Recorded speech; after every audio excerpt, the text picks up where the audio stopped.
నా కళ్ళలోకి సూటిగా చూడలేకపోతున్నావు కదూ? Yes, my eyes are so powerful. అట్లా గుడ్లగూబులా చూస్తుంటే ఎలా చూడను? ఓకే ఓకే, మనిద్దరం కాపురం చేయబోయే ముందు కొన్ని ముఖ్యమైన విషయాలు మాట్లాడుకోవాలి. చెప్పండి. రెండో ప్రపంచ యుద్ధం ఎందుకు వచ్చిందో తెలుసా? తెలియదండి. హిట్లర్ ఈగో హర్ట్ అవటం వల్ల. తెల్లవాళ్ళని మనం ఎందుకు తరిమి కొట్టామో తెలుసా? స్వతంత్ర కోసం, జెండా పండుగ రోజు చాక్లెట్ల కోసం. కాదు, భారతీయుడు ఈగో హర్ట్ అవటం వల్ల తెల్లవాళ్ళని మనం తరిమి కొట్టాం. భార్యాభర్తల మధ్య గొడవలు ఎందుకు వస్తాయో తెలుసా? తెలియదండి. ఒకళ్ళ ఈగోలు ఒకళ్ళు హర్ట్ చేసుకోవటం వల్ల. ఈ ప్రపంచంలో గొడవలన్నిటికీ కారణం ఇగో ఇగో ఇగో ఇగో. ఆహా, ఎస్, ఇంతకు ఈగో అంటే ఏంటండి? ఇగో అంటే ఆత్మగౌరవం. ఆత్మగౌరవం అంటే సెల్ఫ్ రెస్పెక్ట్ కదండి. దీనికి నాకన్నా ఎక్కువ తెలిసినట్టుందే. మరి ఈగో అంటే? ఈగో అంటే అహం, నేనే అన్న పొగరు. మరి తెలుసు కూడా ఈగో అంటే ఏంటని అడుగుతావా? ఇప్పుడు మీకు కాలింది కదా. ఇలా ఈగో హట్ చేసుకోవడం వల్ల భార్యాభర్తలు గొడవ పడి విడిపోతున్నారు అంటారు. అంతే కదండి. మరి అన్ని తెలిసే ఎందుకే హర్ట్ చేశావు?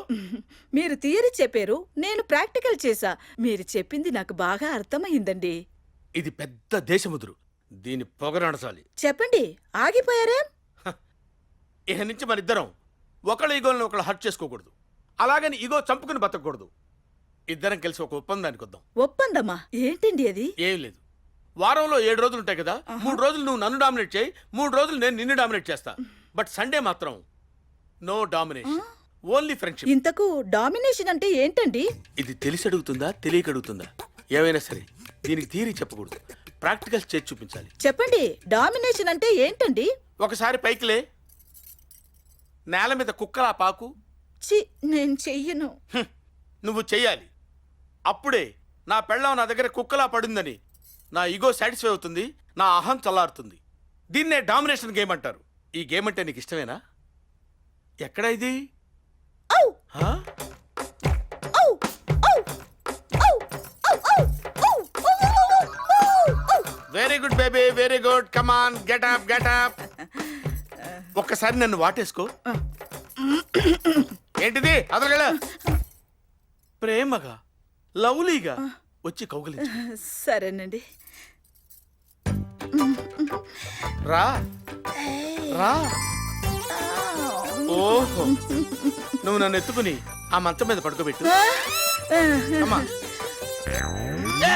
అబ్బే, పందిలాగా ఉన్నారండి, మొయ్యలేనండి. పంది గింది కుక్క నక్క అని మాట్లాడకూడదు, అడ్డగాడిదే. నేను నిన్ను తిట్టొచ్చే, నువ్వు నన్ను తిట్టకూడదు. ఎత్తుకొని మంచం మీద పడుకోబెట్టు. కమాన్.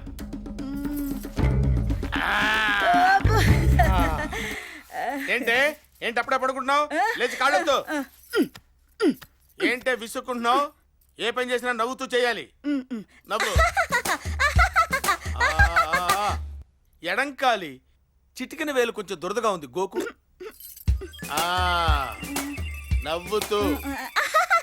అది